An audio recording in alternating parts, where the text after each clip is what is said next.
My mother keeps introducing me to men she wants me to date. When I finally agreed to meet one, he looked terrified and showed me text messages from my mom threatening his family if he doesn't marry me. He's her 5th target. She's been doing this for years. 28F, just experienced something so disturbing that I'm still processing whether my mother needs psychiatric help or if I'm overreacting. Either way, my entire relationship with her needs to be reevaluated, and I don't even know where to start. My mother, Patricia, 60F, has always been intense about me getting married. I'm her only child, and after my parents divorced when I was 12, she became even more focused on my future. Throughout my 20s, she'd occasionally mention guys she thought I should meet, her coworker's son, her friend's nephew, the guy at her gym who asked about me. I always brushed it off as typical overbearing mother behavior. I'd smile, say maybe, and move on with my life. I've had relationships, nothing serious yet, and I'm honestly fine being single. I have a good job, close friends, and a full life. I don't need a husband to be happy. But over the past year, Patricia's matchmaking became more aggressive. She'd call me multiple times a week with new candidates. She started showing up at my apartment with men in tow,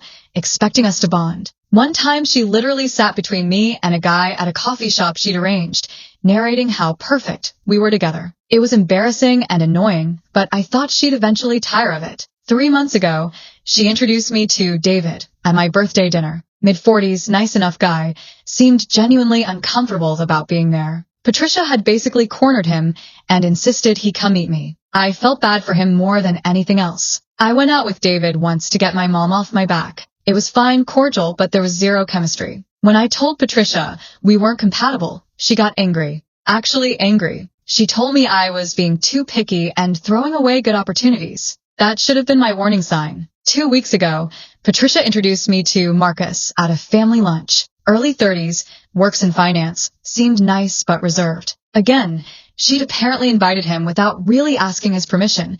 He seemed surprised to be at our family gathering. I agreed to go to coffee with Marcus just to appease my mother. We met Saturday morning at a cafe near my apartment. Marcus arrived looking genuinely anxious. He kept checking his phone, seemed distracted, and barely made eye contact. After about 15 awkward minutes, Marcus said, "I need to show you something. Please don't be upset with me. I want you to understand what's been happening." He pulled out his phone and showed me text messages from my mother to him. The first message was from 3 weeks ago. "Marcus, my daughter Sarah really likes you. You should take her out. She's beautiful, successful, and deserves a good man. You'd be lucky to have her." Marcus hadn't responded, so Patricia sent another message the next day. "Marcus, why haven't you replied? Sarah is very interested. She's waiting to hear from you." Then things escalated. A message from 2 weeks ago. "I know where your parents live. I've been to church with your mother. Such a nice woman. It would be terrible if she knew how dismissive you're being of my daughter." That message was followed by, "Your sister works at Riverside Medical Center, correct? I have friends who work there too. Be smart about this." Then the most recent one from 4 days ago.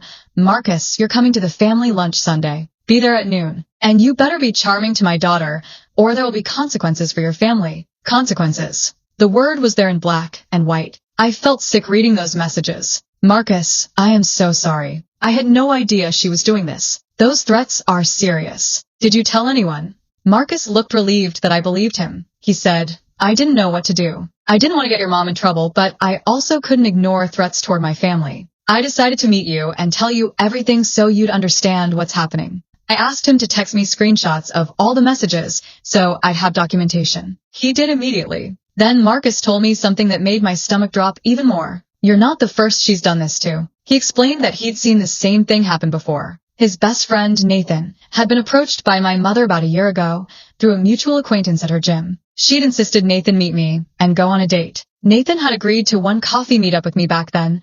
I vaguely remembered it as just another awkward setup my mom pushed, but apparently behind the scenes, Patricia had threatened Nathan too. She'd said she'd call his workplace and claim harassment if he didn't continue dating me. Marcus mentioned that Nathan had been shocked and had shown me the messages at the time, but I dismissed it as my mom being dramatic and overstepped, thinking it was just her usual pushiness. Nathan and I had both agreed to drop it, block her, and move on without escalating. I feel awful now realizing I downplayed it back then. But Marcus wondered if there were others, if this was a pattern. I drove home in a daze and did something I should have done way earlier.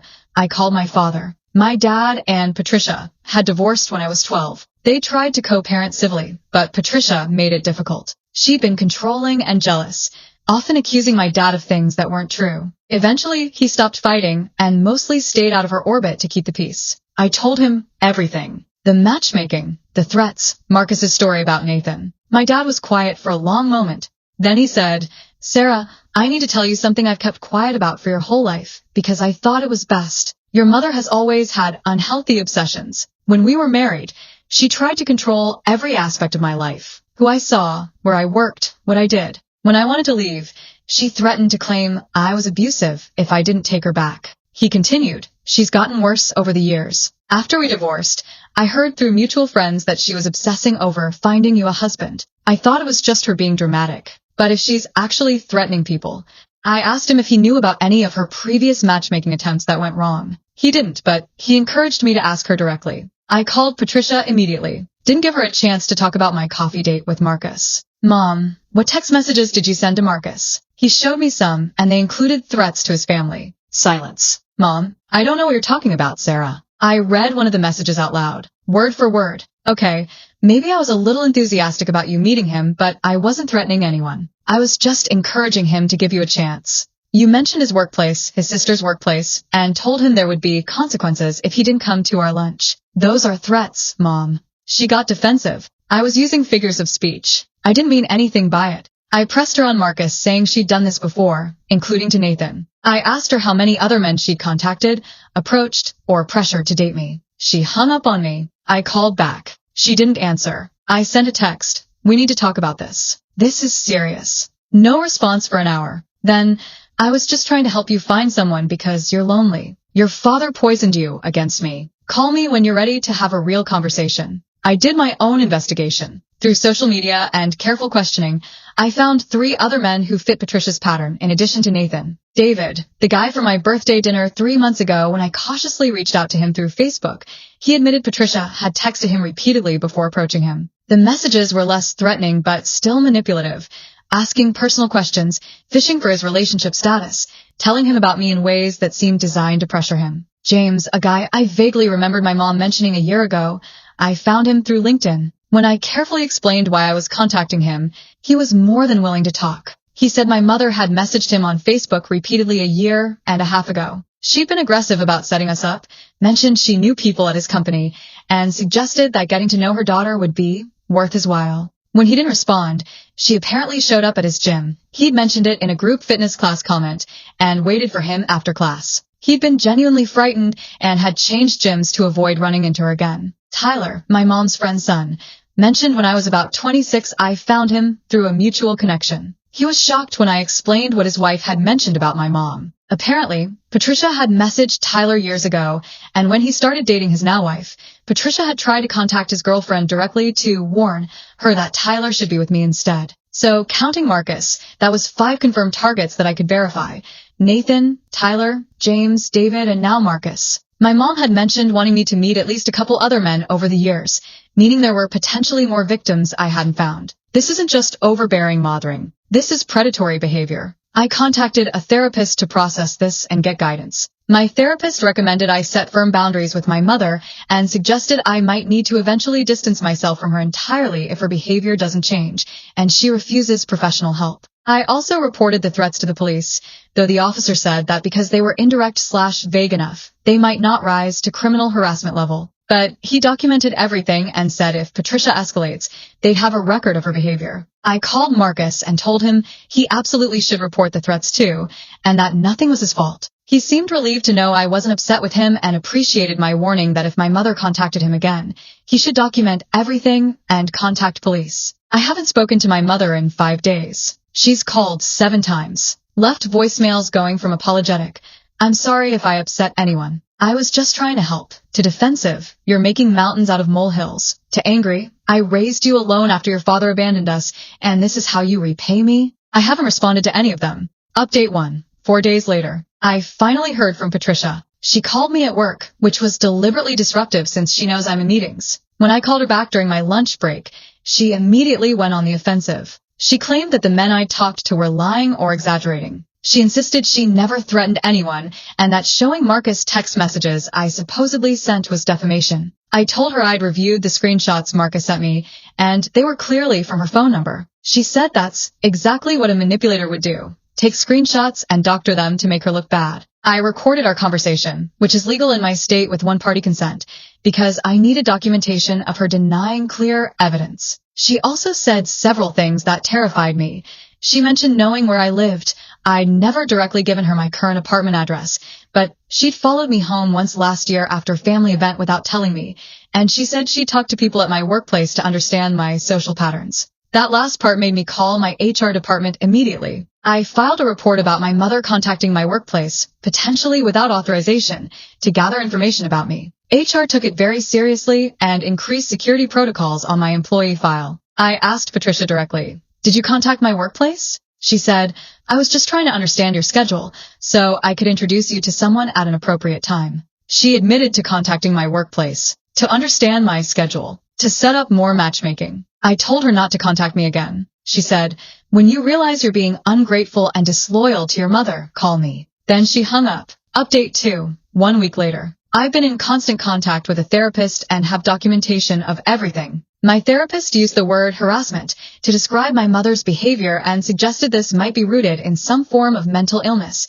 possibly obsessive-compulsive disorder mixed with controlling behaviors. My father has been incredibly supportive. He's taken responsibility for not protecting me from Patricia earlier and has offered to help me enforce boundaries with her if needed. I've been in contact with 4 of the 5 men I found: Nathan, David, James, and Tyler. All of them have been understanding and all have agreed to file reports if Patricia contacts them again, with Nathan and David already providing statements to support my report. Marcus has been particularly helpful. He's been documenting everything Patricia sends him, even though there have only been 2 messages since our coffee date, both from new phone numbers. The messages are, "Marcus, I hope you're reconsidering my daughter, and I know this is difficult, but Sarah really cares about you." Marcus reported both messages to police as part of my case. The police officer called me yesterday and said that because Patricia is now attempting contact with one of her targets through multiple phone numbers, suggesting she's trying to evade blocking, this could be escalating to stalking or criminal harassment. They want to bring her in for questioning. I have mixed feelings about that. Part of me hopes confrontation with police will make her understand the severity of her actions. Another part of me is terrified of what comes next.